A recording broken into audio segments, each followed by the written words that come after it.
जिंदगी की एक उलझन में हूँ। क्या करूँ, सब कुछ कर चुका हूँ, कुछ समझ नहीं आ रहा। शायद मेरी किस्मत ही खराब है। क्या तुम ये सोच रहे हो? अगर ऐसा है तो मैं तुम्हें एक बात बताना चाहता हूँ। रोनाल्डो एक माली का बच्चा सड़कों पर झाड़ू लगाता था, फटे पुराने कपड़े पहनता था, काला स्या उसकी शक्ल थी, देखने में एकदम जाहिल लगता था। एक माली का बच्चा रोनाल्डो बन सकता है, करोड़ों दिलों पर राज कर सकता है, तुम क्यों नहीं? एक चाय पकाने वाला मुल्क का प्राइम मिनिस्टर बन सकता है, तो तुम क्यों नहीं? जब अरशद खान चाय वाला अरशद खान करोड़पति बन सकता है, तो तुम क्यों नहीं? एक मजदूर के घर पैदा होने वाला क्रिकेटर मोहम्मद आमिर करोड़ों दिलों की शान बन सकता है, तो तुम क्यों नहीं?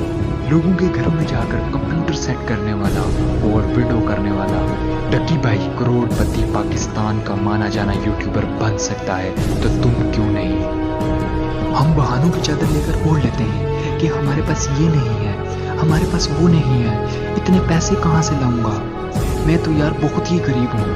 अगर इस तरह के बहाने ये लोग देते तो दुनिया किसी और को जानती, ये किसी और को देख रहे होते और उससे इंस्पायर होकर उसके लिए तालियां बजा रहे होते, लेकिन इनको ये मंजूर नहीं था। और आज ये जिस मुकाम पर हैं, भाई साहब जरा महसूस करें, आज भी आपके पास कुछ नहीं है। कुछ सालों के बाद जो आप काम कर रहे थे उसमें अगर आप सक्सेस हो जाएं और आपको दुनिया पहचानने लगे, आपके फोटोग्राफ और ऑटोग्राफ के लिए तरसने लगे, आपको कैसा महसूस होगा?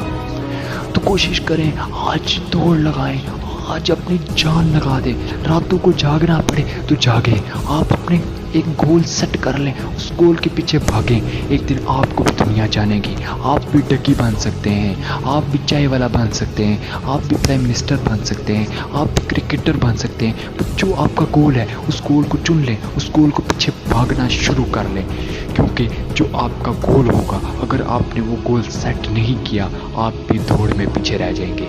हमेशा जो बंदा दौड़ में पीछे रहता है, लोग उनको गालियाँ देते हैं।